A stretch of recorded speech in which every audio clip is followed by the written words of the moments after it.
Welcome to vibe with ஆது. இன்னைக்கு நம்ம பார்க்க போகிறது எக்லெஸ் கார்லிக் பிரெட். அது எப்படி பண்ணுறதுன்னு பார்க்கலாம். ஃபஸ்ட்டு வெதுவெதுப்பான பால் 1/2 கப் எடுத்திருக்கேன், இதில் போட்டுக்கலாம். அது கூட ஒரு பெரிய டீஸ்பூன் சுகர், 1 டீஸ்பூன் சுகர் எடுத்திருக்கேன். 1 டீஸ்பூன் ஈஸ்ட் எடுத்திருக்கேன்.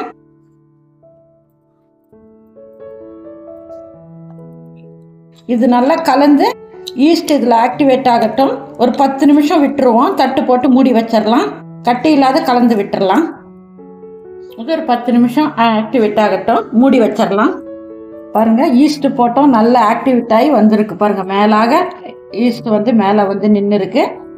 இதில் இப்போ 1 ஸ்பூன் சால்ட் சேர்த்துக்கலாம்.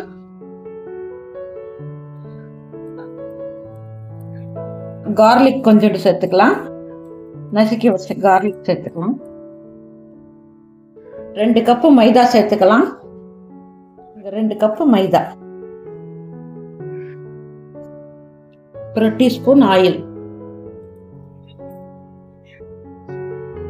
இதை நல்லா பிசைஞ்சுக்கலாம். சப்பாத்தி மாவு பார்த்து நல்லா பிசைஞ்சுக்கலாம். உப்பு எல்லாம் போட்டிருக்கோம், பிசைஞ்சுக்கலாம் ஃபஸ்ட்டு.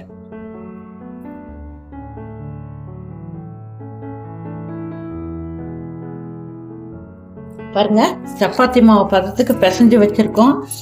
இது இன்னும் 2 மணி நேரம் இந்த மாவு ஊறணும், ஆக்டிவேட் ஆகிறதுக்கு. இதுவும் நல்லா பஃபியாக வரும். அதுக்கு ஆகிறதுக்கு 2 மணி நேரம் ஊற வைப்போம்.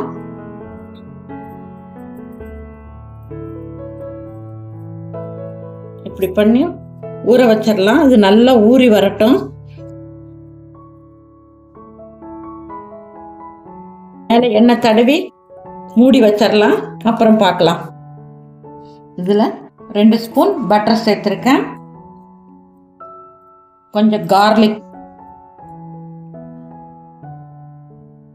மேஷ் பண்ணி சேர்த்துருக்கேன். சில்லி ஃப்ளாக்ஸ்,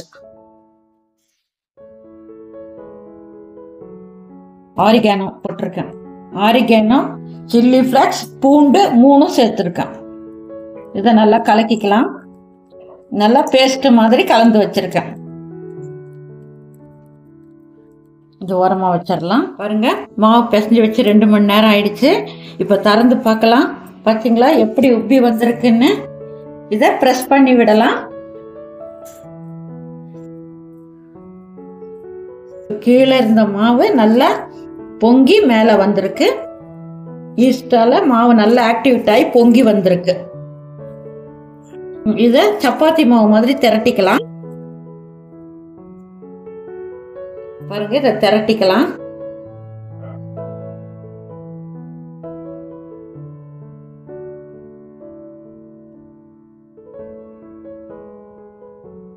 இந்த சைஸுக்கு திரட்டி வச்சுக்கோங்க. நம்ம கலக்கி வச்ச பட்டர் கார்லிக் பேஸ்ட்டை இதில் தேய்ச்சிக்கலாம்.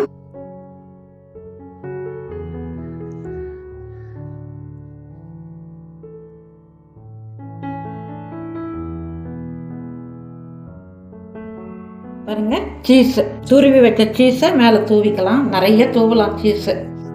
பசங்களுக்கு சீஸுன்னா ரொம்ப பிடிக்கும். சீஸு நிறையாவே சேர்த்துக்கலாம்.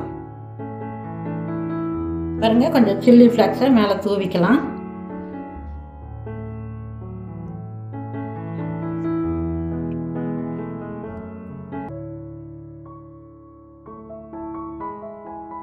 மூடிட்டு இதை அப்படியே ஒட்ட விட்டுருவோம். ஒட்ட விட்டுறலாம்.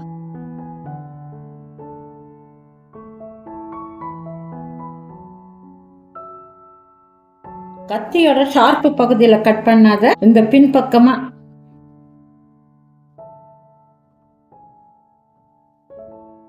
இதுக்கு மேல கொஞ்சம் பட்டரை தேய்ச்சி விடலாம். இது போல ஒரு பாத்திரத்துல கொஞ்சம் எண்ணெயோ தடவிக்குங்க. இதை இதுக்குள்ள வச்சிடலாம். இதை இப்ப நம்ம கொண்டு போய் குக்கர்ல உப்பு போட்டு ப்ரீ ஹீட் பண்ண வச்சிருக்கேன்.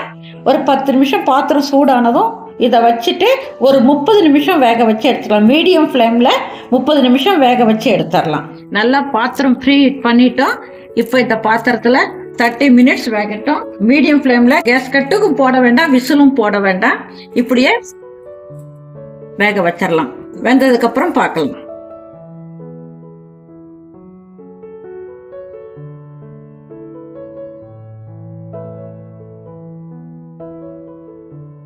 Domino's style cheese garlic bread ready ஆயிடுச்சு பாருங்க. இந்த காலத்து பசங்களுக்கு இதெல்லாம் தான் பிடிக்குது.